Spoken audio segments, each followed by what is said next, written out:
So I'm standing here with Commander at Large of U.S. Customs and Border Patrol, Greg Bovino, here in Minnesota, Minneapolis, heart and center of what's going on. We just got done hearing the Vice President give some remarks a little while ago. Have you ever anticipated, have you ever seen anything like what the resistance that you're seeing from local protesters here? Sure, Carl, we've been in many cities, Los Angeles, Chicago, New Orleans, Charlotte, and I will say that the resistance here is more organized than anywhere we've been. The organization from those rioters, those agitators, those anarchists is quite substantial. Now, I don't think they're quite as tough as they are in, say, Chicago or maybe even Charlotte, but their organization is very, very well. One of the big things, too, is this administration has started to look into the funding that's happening. You see these Greyhound buses and large-scale operations, people rotating even on the protest, 15 minutes outside, 15 minutes on the bus to warm up because it's tonight 2 degrees. Have there been any success that you know of finding out who's funding it and where? Sure. I was talking to some of our law enforcement partners today that are in charge of what you're talking about, looking at those groups and how those groups are being funded. They tell me they're making great strides, some pretty significant strides in identifying that conspiracy, identifying those groups, and they expect to make arrests. Yeah. As these things go down, how many arrests are you up to now? We're well over 3,000 just in the month that we've been here. That's Border Patrol and ICE. And then ICE was here, as you know, several months prior. There are over 10,000 total apps for the entire operation that they've been here. Well, and you see people like Tim Walz, the governor here, Ilhan Omar. They just put out a story a few hours ago this morning about ICE kidnapping a young child and taking him away from his parents. And we find out that his father actually abandoned him, and ICE was caring for the kid. Sure.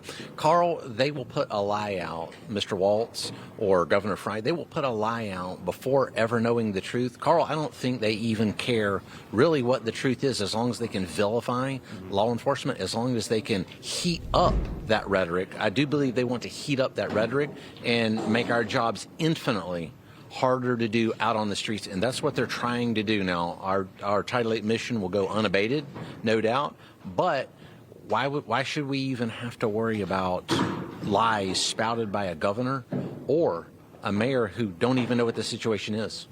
Well, the mayor actually has had plenty of time to deal with this. The governor has had plenty of time to deal with this. It doesn't seem like any of them have lifted a finger. Have they ever, at any point during this, made a good faith effort to reach out to you and say, hey, let's work together on this? Yeah, we've not one time. Not one time. Instead, you have Mayor Frey calling for his police department to actively try and disrupt law enforcement in the streets. It's the opposite. You would think they would come and give a good overture or want to work with us, because that's what we want to do, but we've not seen any of that whatsoever. So 3 arrests have been made so far related to the church, I'll call it an invasion. They've now been put in handcuffs, perp walked, and they're going to be charged with something, a conspiracy against rights. These arrests, do you feel like more of these are going to be coming? I believe so. Our partners there, Department of Justice and Department of Homeland Security, they're doing a great job in investigating that. They're getting to the bottom of who was involved, what exactly they did, so it would not surprise me if there are more arrests for that. And the other thing, too, is you've had a judge side against you. That was overturned. The judge basically said, you can't do anything on crowd mitigation. Your hands are completely tied. You can't shoot any tear gas, and you can't push people out of the way. You basically have to just sit there and take it. A judge overturned that. Have you been back to regular operations at this point?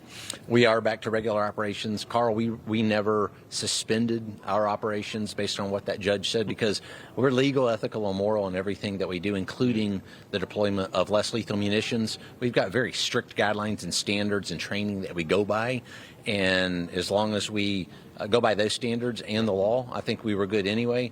Now, as you said, the law has been the judge's ruling was overturned. That's fantastic news for us, because it's just it makes for a much safer operating environment for our agents and officers out there. Yeah, and we were just talking before about, unfortunately, I'm looking at your officers having to cover their faces. I mean, when in America have law enforcement had to cover their faces from fear of being doxxed? Yeah, I've been doing this for 3 decades now, and this is the first time this Operation at Large is the first time I've ever seen or even thought that a law enforcement officer would have to cover their face because they or their families might be attacked at a later time. Yeah. Do you know if any of their families have experienced protesting to their houses or anything like that?